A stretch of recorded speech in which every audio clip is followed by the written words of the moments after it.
abandon us to the truth. Take a look. They are safe as long as they are not discovered. I don't know what they are or where they came from, but we gotta stop them. Stay away from me. What these are? They have us. Look at them. They're everywhere.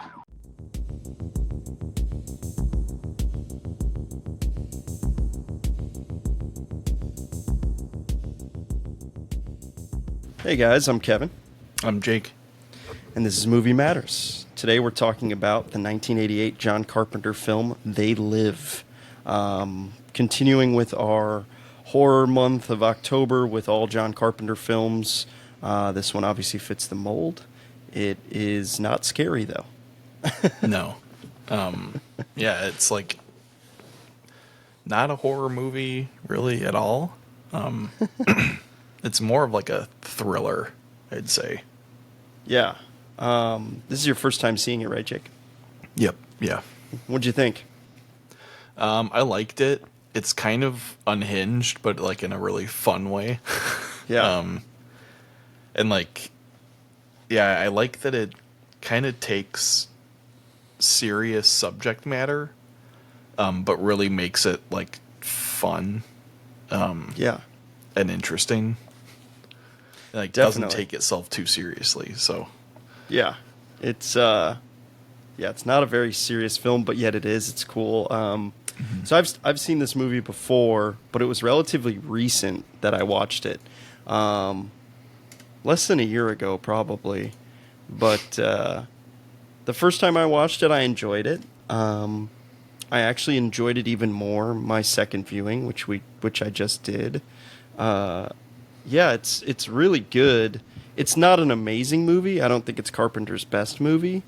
But I really, really enjoyed it more the second time, which I thought was interesting. I feel like I picked up on a lot more of the subtext and the critique of, capitalism, and it's a good social commentary on the world, and it's pretty fitting still to this day, which is cool. And I love when we review movies that are like that, where the main message the movie's trying to portray is still valid, which is also kind of sad that, almost 40 years ago, or 40 years from then, that the world hasn't changed, but it's only going to probably get worse. Not to be a Debbie Downer. Yeah, I think it's a fun movie. It's a little ridiculous. It's got that John Carpenter flair in the beginning where it's a little slow and just like 15 minutes of cool shots and people walking around. I noticed that again. Obviously, we did Prince of Darkness last week, and I mentioned in that review that, the movie takes like 20 minutes to get going. This movie kind of has that a bit. Yeah, I mean, there's a lot to dive into with the critique and like main message this movie is trying to portray. You have any thoughts on that? Yeah, I mean, it's an interesting, not like novel take, but like, it's critiquing kind of the like super consumerism of like the 80s, kind of like that like mall culture, and like keeping up with the Joneses type stuff, buy, as well as, like, a little bit like a touch of like political commentary on just like, Oh yeah. the way, I think it's not like necessarily picking at anyone in particular, but like basically just the whole government. It's like, run by aliens. And like, it's an interesting way to make these like statements, because Oh yeah. it like,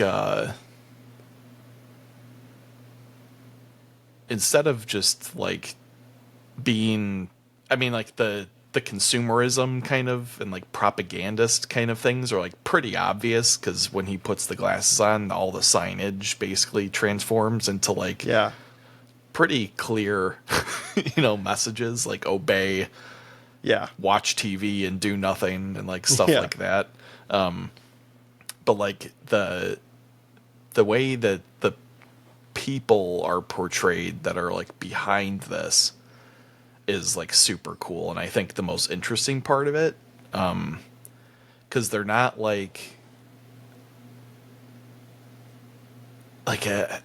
they're not quite monsters, they're not quite like zombies, they're like, again, this is like the third movie that has to do with aliens this month, but like they're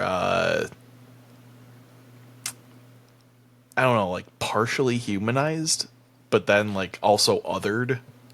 Yeah. You know, it's an interesting way to handle it. It's very cool. Very cool. Yeah. And the like masks and effects for the faces are so cool. Yeah.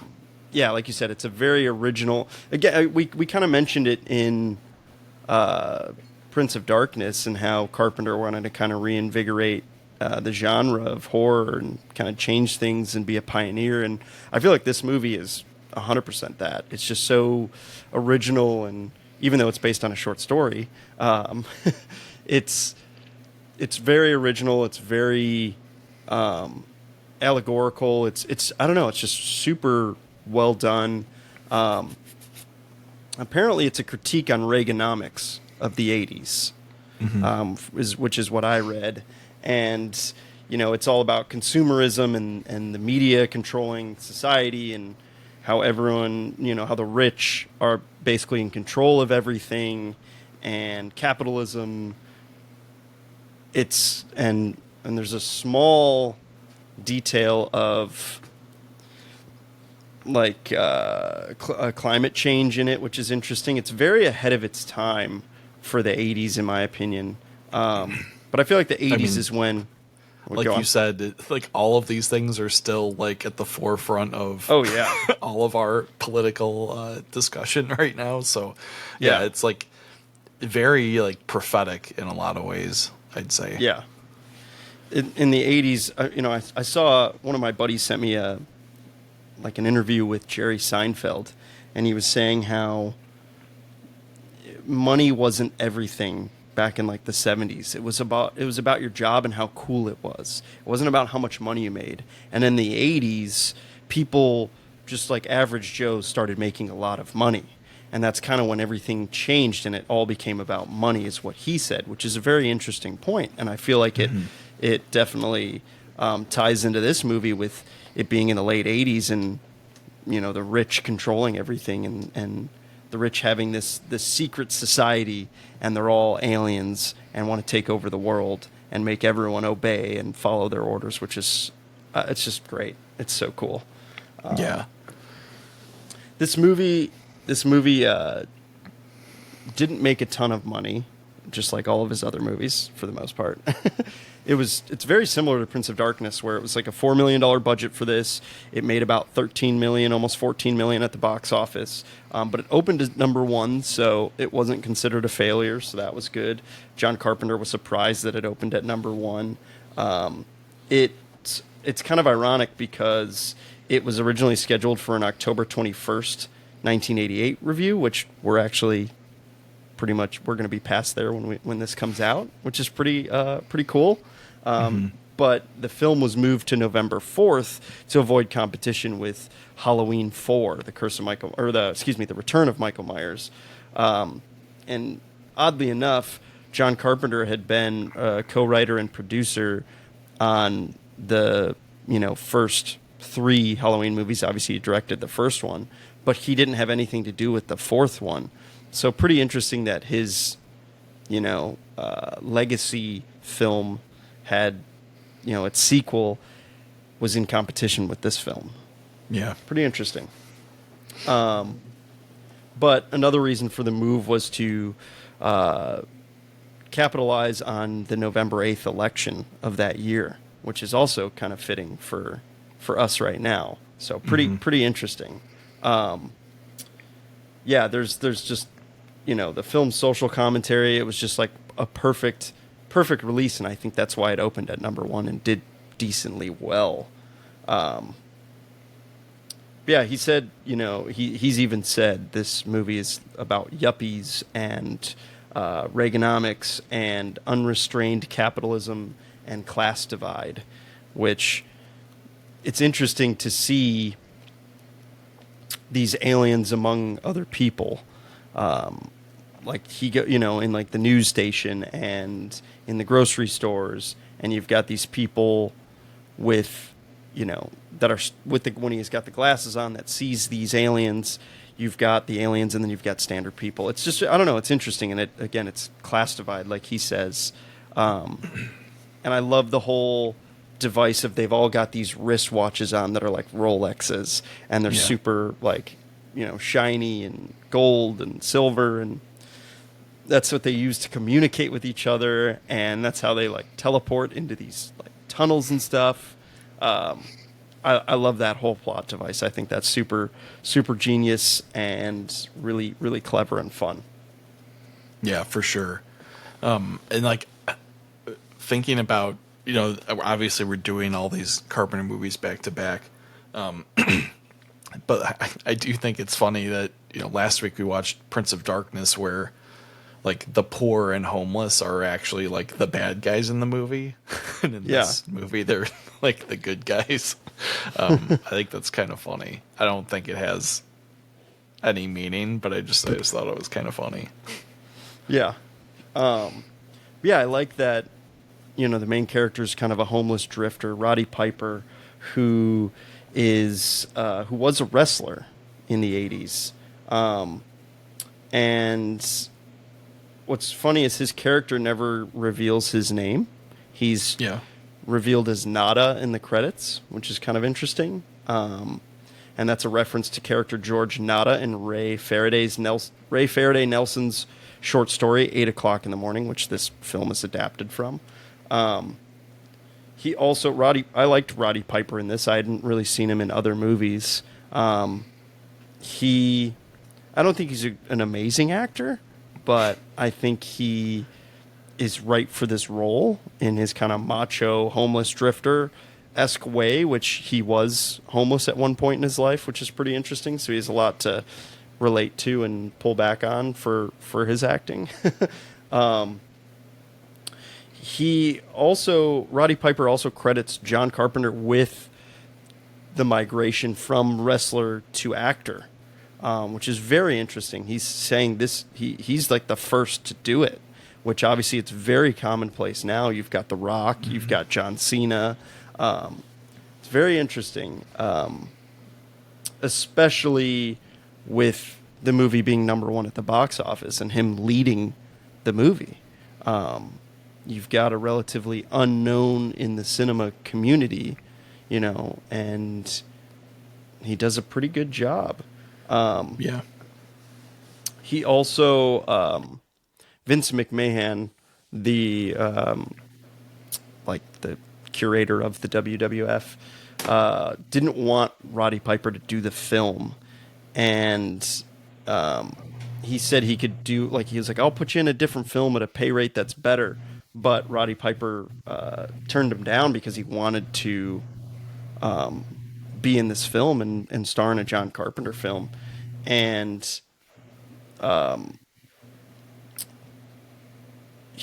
what's crazy is he came back to wrestling. He quit wrestling to do this movie, and he came back after and was twice as popular, which is really cool. So kind of showed Vince McMahon that, and it's just, the politics of business, and I hear there's a lot of crazy control in the WWF and wrestling and all that. So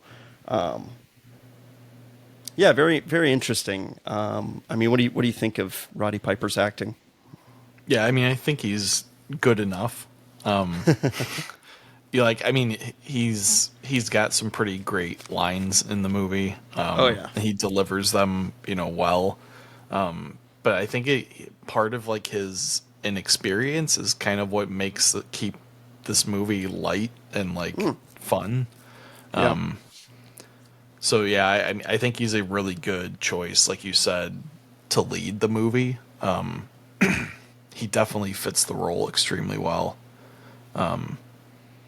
And he like really shines in the like 20-minute fight sequence. So Yeah, you want to talk about that? That scene is hilarious and amazing. It's over the top, and it's like the one thing. So I just want to say a critique on movies in general. People get the literal shit kicked out of them, and then like 10 minutes later, they're totally fine, no bumps, no bruises. I think it'd be hilarious to have a movie where the main actor gets the shit kicked out of him, and the last half of the movie, his face is all fucked up and swollen. Like that. I don't know. I mean, obviously it's movie magic and cinema. You know what I mean? But I just always like that. When I first watched the movie, I just was laughing my ass off at that because they just it's. Let me see. The fight scene is 5 minutes and 20 seconds. 5 minutes and 20 seconds. Much longer. And the movie is only an hour and a half, basically. So it's a good chunk of the movie. And then again, like 5 minutes after that, they're like they go into the like hotel room together, and they're like all bloody and bruised. And like the next scene, they're totally fine when they like go to that resistance meeting. And it's just, I don't know, it's funny. Again, I want to see a movie where a character gets the shit kicked out of him, and then he's just like all fucked up the rest of the movie. I know we want to write a movie together. Spoiler alert for our audiences. Jake and I want to write some stuff. Hopefully we can, and hopefully we do. I want that to be in our movie because it'd just be funny. You just cut to the main character's face, and his eye socket's swollen shut. Like I think that'd be hilarious. Apparently, the big fight sequence was designed, rehearsed, and choreographed in the backyard of John Carpenter's production office, which is hilarious. Obviously, with Roddy Piper being in the WWF, he had a lot of experience with how to take a punch and how to make things look really, real. And he taught Keith David that, which Keith David we know from The Thing. This is his second collaboration with John Carpenter and final collaboration. He didn't make any other movies with him, but apparently the fight sequence was only supposed to last about 20 seconds. But obviously, like I said, it's 5 minutes and 20 seconds. So John Carpenter was so impressed with their choreography that he was like, yeah, let's make it ridiculous. And Keith David says that it was super fun, and he's never felt safer in any fight in a movie, which is awesome. Again, because Roddy Piper's a professional wrestler. I think the scene is just ridiculous. And, you've got Keith David on top of Roddy Piper kneeing him in the balls like 5 times. Yeah, repeatedly. Which is ridiculous. Yeah, it's just insane and over the top, and it's honestly the best part of the movie. Yeah, I mean, it's hilarious, and like what they're just fighting over that. Roddy Piper wants him to put the sunglasses on. It's like so ridiculous. Yeah, and what's funny is like, he gets so pissed every time no one wants to put the sunglasses on. Like he does that for Holly. He's like, put the glasses on and see, and then she throws him out the fucking window, which is also hilarious. Yeah. And her character's interesting, and we'll get into that, I think, in a bit. I still want to talk about the fight scene, but I mean, you've got them fighting dirty, which is hilarious. You've got them taking 2x4s and trying to hit each other with it, and then I just love the ending where he finally gets the sunglasses on him, and then they're just like, oh, okay, cool. They shake hands and pretty much walk off into the sunset together. That's definitely my all-time favorite scene of the movie. That and the, I'm here to chew gum and kick ass and chew gum, and I'm all out of bubble gum. That line is awesome. Like you said, Roddy Piper has some great one-liners, and he delivers them very well. Daddy doesn't, or what does he say? Like, Daddy doesn't like tattletales or something like that. Mommy doesn't like tattletales. Mommy doesn't like tattletales, yeah, and shoots the guy with the shotgun. There's some over-the-top moments. Like you said, the movie it's serious, but it doesn't take itself too serious, and that's what makes it fun and entertaining and enjoyable. Mm-hmm. And with it being, the classic 80s, 134-minute runtime, it's a quick watch. Yeah, I mean, it's fun. I'm glad I was surprised I liked it more the second time watching it. Yeah, I think this is one that I would like to rewatch again at some point. Because I felt like it takes a long time to get to the point where he puts the sunglasses on. And I feel like it's like there's not as much development of that I probably would have liked to see. Go into that more. Go into that. I want to like. Yeah, I mean, like, cause what would you want developed?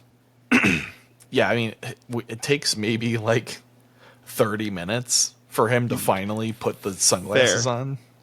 And like see what's really going on. Though I think the lead up to that is very well developed, and like this like secret group that's like the like resistance or whatever, is like coolly fleshed out and everything. But then like I feel like he puts the sunglasses on, you get like a really quick burst of like what's going on, and then it's like, all right, time to start killing people. It's like hold on, like let's can we explore the theme a little bit more, or like maybe all he's really going for, he being Carpenter in this, is just here's what's happening, like, and we need to kill it. Maybe we don't need to jump that far into it, but yeah, I mean, I thought it could have gone a little bit deeper into the the how things work, but I mean, I don't know, it's still fun. It's not like this is my like fourth day after watching it critiquing in my head. So it's not like detrimental to the movie or anything, like again, this is like meant to be kind of a light movie, I think. And maybe if it had gone further into the like thematic elements, it would have lost that fun element, because like it is a pretty depressing and like shitty kind of theme behind the movie. So you don't necessarily want to dive that far into how broken the world is, if you're just trying to make a fun movie. So yeah, true. No, I like that. I'm glad you that's why I wanted you to dive into it more. That's a great point. I would agree. He just resorts to, all right, let me get this shotgun and this gun ready. And start wasting these people. After putting sunglasses on is to just go shoot people. Yeah. So, yeah, that's a great point.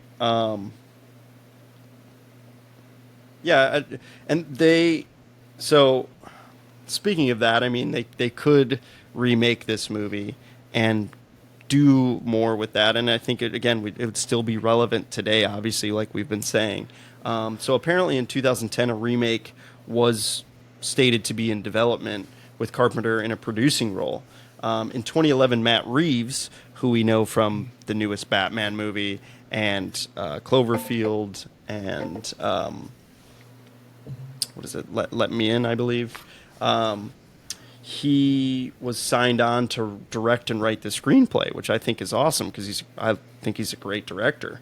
The project eventually shifted to being a direct remake of They Live, and shifted away from being a direct remake from They Live and more of an adaptation of the short story 8 o'clock in the morning, with intents of abandoning the satirical and political elements. which is interesting. But in October of 2023, producer Sandy King stated that a modern audience could see similarities with events of the movie going on in a real-world context, while stating the expansion from They Live would be announced shortly, while acknowledging the possibility of a sequel becoming a reality. So I don't know. Could be interesting. We'll see. We'll see if they remake it. Yeah, I mean this that could be is one of interesting. those where like I think a remake is okay if they were either to lean hard into the satire side or hard into the like gritty kind of reality side of the Yeah, themes. it'd be interesting. Like I feel like when they remake 80s movies, the best remakes are the ones that go opposite of how the tone was in the 80s a lot of times. Do you have an example? Give me a little bit. I know I'm putting you on the spot multiple times in this episode. I'm trying to think of a good example, because a lot of the remakes suck, but there's got to be a couple gems in there somewhere. And we've been messaging each other about the Running Man remake that's coming. Hopefully it's good. It's got good poise right now. There's a lot going for it that I hope it's good. So that could be interesting. That one, I saw the Instagram thing that I sent you and read a little bit more about it, and it looks like that one is going to be a more realistic, gritty version of the Stephen King book. Yeah. Which it sounds like the movie was kind of a drastic departure from the book. We kind of talk about that, I think, in our review on that movie. Go check that out, Running Man. Yeah. But I mean, even like Terminator is a good example where, like, you know, the first movie is pretty serious, and you know, maybe not dark, but it's a pretty like heavy movie. But like the sequel is even more heavy and dark and gritty, you know, with Sarah Connor's transformation into like a militia, like you know, badass, you know. Yeah, that's a good point. But like, I'll think of another one. Okay. I'm trying to think of one too. I mean, you could think about. I mean, it's different, but like you're saying, like Terminator, the first Terminator is a horror movie. The second one's more of a sci-fi action, like gritty film. You've got Alien, the first one being a horror movie, and then the second one being like a war movie from Aliens in the 80s. Mm-hmm. That's a good one. But I'm trying to think more 80s to like current, you know. Right. Are you Googling it? I'm just looking up 80s remakes. Yeah. And what's crazy is I feel like they're going to start remaking more and more 80s movies. Like they're doing The Naked Gun with Liam Neeson, which is hilarious, and I hope that's good. But obviously, Naked Gun is very dear to our hearts. So we'll see. I'm trying to think if anyone else has any like 80s movies that have been remade that they think are just like a complete drastic tonal shift and are trash. Let us know. RoboCop. Oh, okay. I haven't seen the remake. Did you see it? I did. Red like, Dawn was remade. Yeah, Red Dawn I heard was absolute garbage, but yeah, I don't know if didn't even watch. I don't know how that tonally differed, but RoboCop for sure was like way grittier and like more realistic. I didn't mind it, but you lost a lot of what makes RoboCop fun, you know, from the 80s. Roadhouse was just remade, and yeah, that's right. It was kind of different for sure. It didn't really capture the tone of the original, in my opinion. Trying trying to think if there's any other ones. I know Conan was remade, and that movie sucked, apparently. Yeah. Which I think that one, maybe I'm wrong. Maybe I have it inverted. Which? I feel like they do like default to making the movies more gritty and realistic, and they all suck. So maybe I'm wrong. Maybe we have to do an episode on that. We'll do the original 80s movie, and then we'll do the remake review and see how they differ. We should do that. Yeah. That'd be fun. Yeah, maybe we'll do that next year for January. We'll do 80s and the remakes. Yeah, that'd be fun. That'd be cool. Yeah, let us know what you think on that, audience, because that sounds like a super fun idea. We should write that down so we don't forget. Yeah. Yeah, so going back to the movie,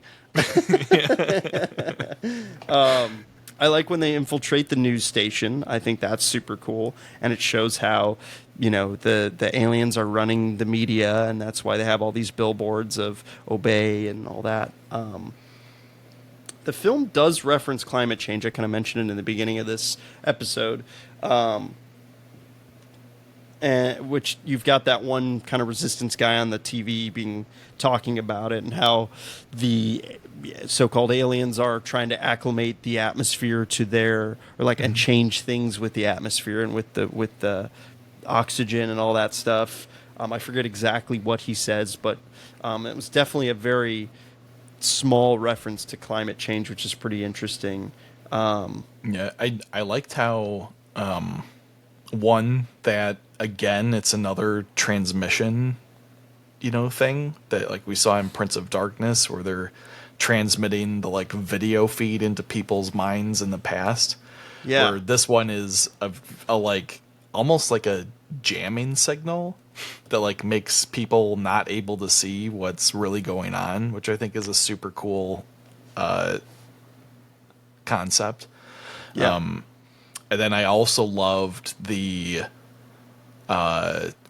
same resistance guy that you're talking about, who does the like broadcasts, mentions how these aliens kind of just like go to a planet, deplete the resources, and then move on. So like they're kind of these like parasites or something, which is also a cool concept. Yeah, it's world building, but it's so like it's almost glanced over kind of quickly, because I don't even remember that being in my first viewing. I don't remember that at all. So I'm glad I watched it the second time for this podcast. Yeah, it's such a like this in Prince of Darkness. Like these highbrow concepts are so great and so original and so cool and so fun. I love movies like that. Yeah, and I mean, sometimes Carpenter does such a good job of making them accessible too. Yeah, which like I feel like, we talk about Christopher Nolan a lot, but some of his movies are not accessible. Like it's like too overly complicated high concepts. Yeah, and they're just like really complex, and like some people just aren't going to get it. Where these are like really simplified. High concept, but they're super easy to understand. Like, and they're broken down usually into like one sentence that you can use to describe it. Which is like the best kind of idea. I think like I think it was Albert Einstein said like if you can't describe something in one sentence, you don't really understand it. And like this, like it's how like all of Carpenter's movies are, and I think it's excellent. It makes me like, even thinking about that in general with his movies makes me appreciate his movies so much more. Yeah, they're great. They're great, and I feel like some people can overlook the simplification of it, and what I mean by that is like, oh, this movie is so like dumb because it's just basic. And I feel like people will overlook his movies because of that. Does that make sense? Yeah, and like we talked about this with, I think in our episode with The Thing, which is 2 ago. So go back and watch that if you haven't. But like shout out. His movies are so well layered that like you can watch all of these movies as just like a fun like romp or whatever. but then there's like so much to dig into. It's like the rewatchability is just so high on his movies, which is great, and that's what's like missing a lot of times from movies, both in the 80s and today, especially. I think there's just not like that depth isn't well built, I think, in a lot of movies generally. You are spot on. You are spot on. Rewatchability has become a huge component of how I rate movies lately, especially with the cinema of today, because I follow a lot of movie news. I mean, obviously, I'm on IMDb all the time, looking at trivia and looking up movie news on Collider, is the website I use a lot of the times for my movie news. It's like not a day goes by where it's like, oh, there's a biopic being made. I'm like, I don't give a fuck about a biopic. No disrespect to the person it's about, but Right.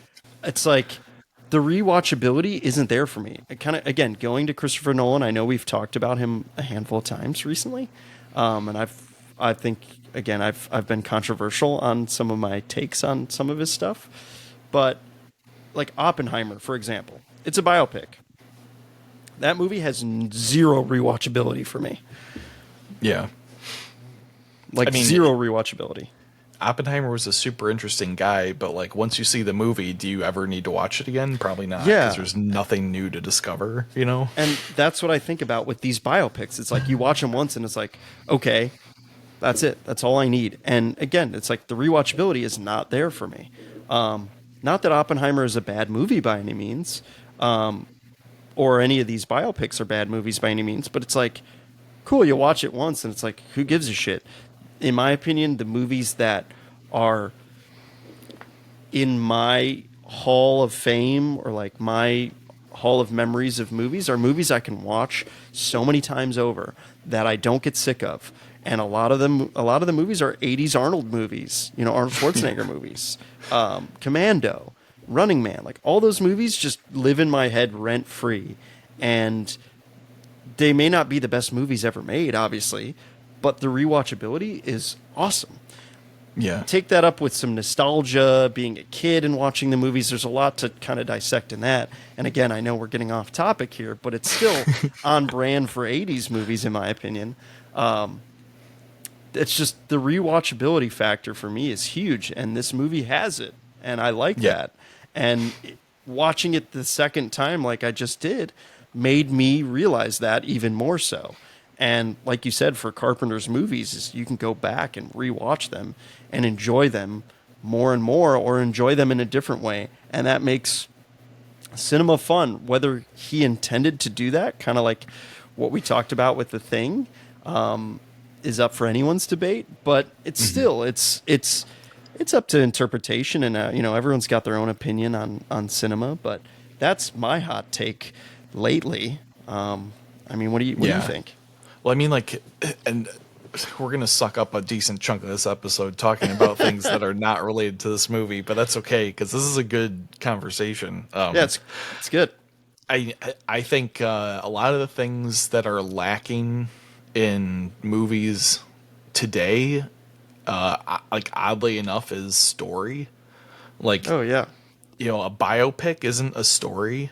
You know, like, there's not, like, you know, like, you want to see something that's like epic and like relatable, and like you know, like the best stories all like convey some sort of like central truth to life, you know, or something like that. Like, that's why like Star Wars is so good, is because it's like the fight between good versus evil. Yeah, it's simple. You know, like Halloween, like, I'll bring it back to Carpenter movies. Like, yeah, okay. Halloween is like, you know, the boogeyman story, basically. Like, it's so central to like the human existence that like the evil that's like lurking in the shadows that like can't be stopped. You know, like, that's like the best kind of horror movie. The Thing is the fear of the unknown, the fear of, you know, your best friends turning against you. Like, that's the kind of stuff that like really gets people engaged and is rewatchable because it's relatable, you know? Like this movie, it's fun, it's wild, but it has a central theme of, whatever, like political statement. Like it's interesting, it's thought provoking, but at the same time, it's got this like wild, crazy ride that's like, you don't have to like think too hard about. And it's fun. It's easy to get into. Yeah, agreed. I think a lot of movies today try too hard, or they don't try hard enough. Yeah, there's no fine line. There's no sweet spot. There's no Goldilocks. Yeah, and like I think there are some gems, in the past handful of years that have come out. Absolutely. And there's still some good movies right now, but yeah, but not I think amazing. The first Joker was, I think, kind of a cultural phenomenon because it was a very, like, relatable in the sense that, like, you could understand what Joaquin Phoenix's character was going through in the story. And, like, the anti-hero story is always an interesting one. And like, I think that's why people liked it so much, and people hate the sequel because it has none of those elements. Like, like it's just weird how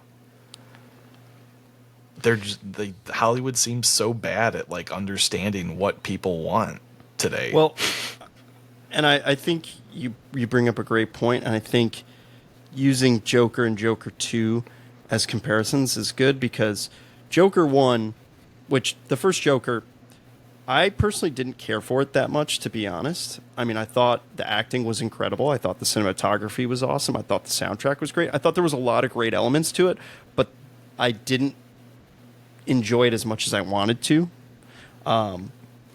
It is awesome that it made $1 billion, made a fuck ton of money.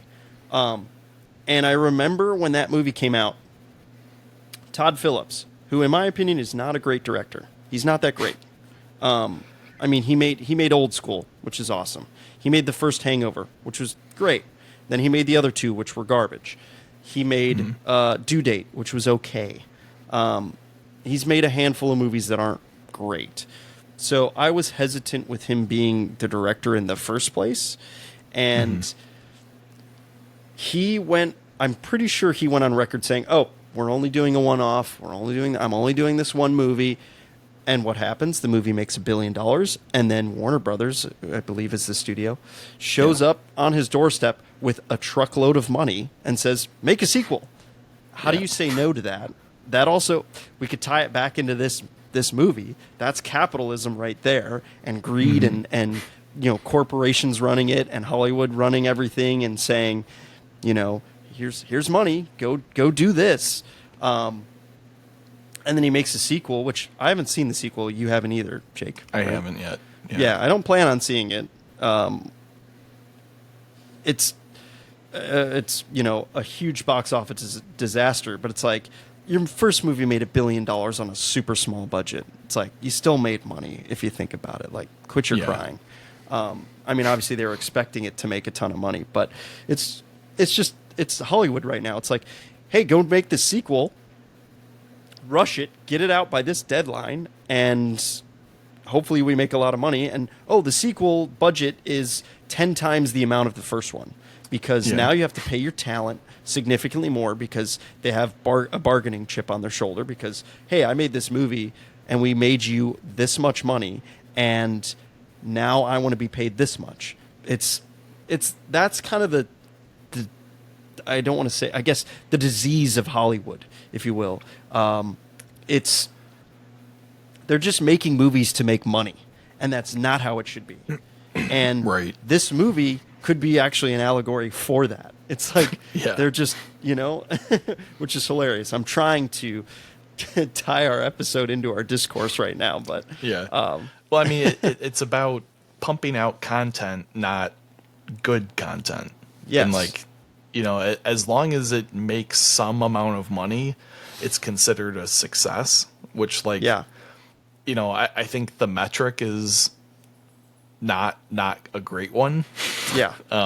Because like you can find movies where like, Rotten Tomatoes is like a decent, I don't even trust it anymore. gauge. Yeah, I mean it's not like great, but like you can find movies that made like close to like $1 billion, but have absolutely garbage reviews.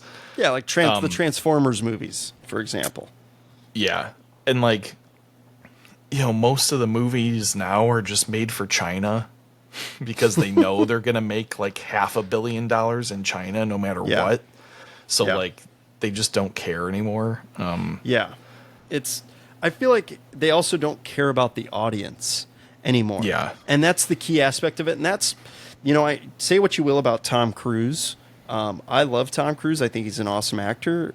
Putting his personal life aside, I don't give a shit. He can do what he wants. I've said that before. I'll say it all the time. He makes movies for the audience. And that's why I love his movies, because they're so entertaining. And he puts himself in as an audience member. And Hollywood does not do that. These studio executives are just greedy and want money. Again, they're aliens. I mean, like the Mission Impossible franchise is insane because like after the second one was like mediocre.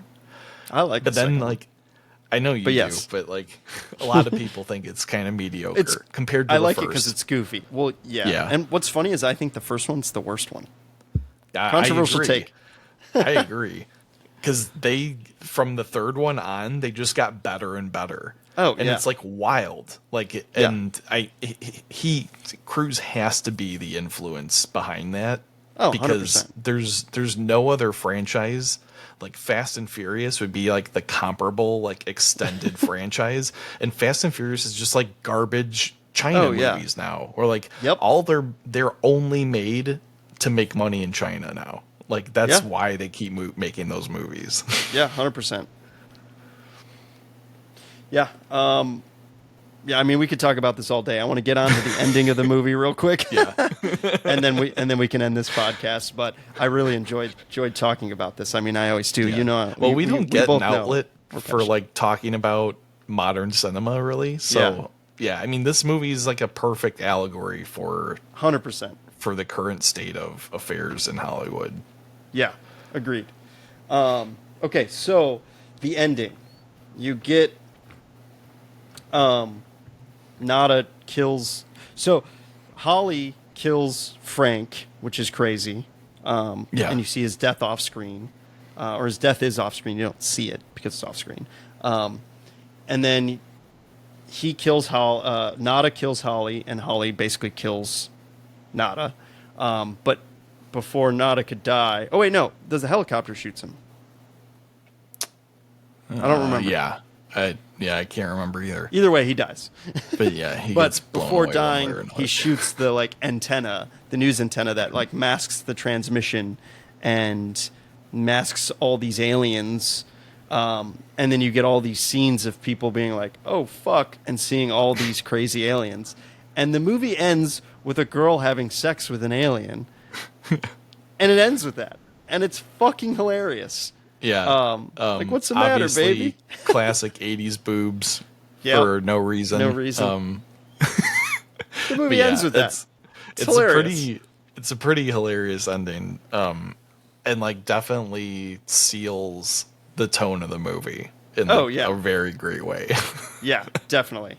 Great point. I remember I first watched the movie, like I said, probably about a year ago almost. And rewatching it now, I totally forgot what the ending was. I totally forgot it. And that also made it a little bit more entertaining for me and kept my interest in the viewing and everything. Yeah, I mean, for me, it's like actually like a super forgettable ending. Like, it's like... Yeah, that's probably why I forgot. like everything leading up to the ending is like super interesting, then I feel like it just kind of devolves into like a quick typical action movie ending, and it's like, okay, like, you know, whatever, like it's done, like we did it, hooray, and then like you know, everything's but it's revealed, also, but it's kind of still it's another kind of depressing-ish ending from Carpenter, where you get the main character dies, his friend dies, but I mean, I guess they save the world, which they do and don't at the same time. There's no finite resolution, if you will. right. But you know, there kind of is. It's like, oh, now everyone sees everything for what it really is, and that's kind of the main point. It's not necessarily meaning success, though. Yeah, there's still a lot left on the table, but it's Yeah. in a movie like this with such a high concept. How do you end it? Do you know what I mean? Yeah, it's hard. honestly, if he went and fleshed out every detail of what happens after the antenna, this movie would suck. Like, Yeah, 100%, like 100%. Fast forward 10 years later, you know, like we don't need that in this. no, and like that's I feel like that's another thing that's not handled well a lot of the times. Like, I personally love the way all of these movies that we've watched have ended in this like semi-complete kind of state. Like, you know, like as a modern example, I love the ending of The Sopranos. I know a lot of people hate it because it's ambiguous, but I think it's perfect. How else are you going to end something that's like so epic and like such a big concept idea? Like it's not going to be satisfying if you flesh it out. So and Tony can't walk off into the sunset. No, you just can't. You hope that he did. We're gonna we'll end this episode, and after this, I want to hear your take on it. I don't want to go into that because that'll be a whole nother fucking tangent that will go on for another 20 minutes. Yeah, I enjoyed this movie. Obviously, it created some good discourse between Jake and I about the current state of Hollywood, and that's fun that we did that. And let us know what you think of this movie. Let us know if you think our off-topic tangents were relevant and interesting. And if you have thoughts on that, shoot us a comment, slide into our DMs, follow us, like us, subscribe to us. We're on pretty much every platform out there, and we hope you enjoy this as much as we do. Yeah, I mean, if you want us to talk about recent cinema, let us know. Yeah. Because we'll do it. I mean, we'll do it. All right, guys. But yeah, in the meantime, we hope we're enjoying all these 80s movies as much as we are. Because we're having an absolute blast. Yeah, it's so much fun. I love doing this. And it's, like I said, it's a good get away from current movies of our time, and it gets us back to an era where movie making was fun. So, hope you guys enjoyed this episode, and we'll catch you next week with another Carpenter film. Yep. See you.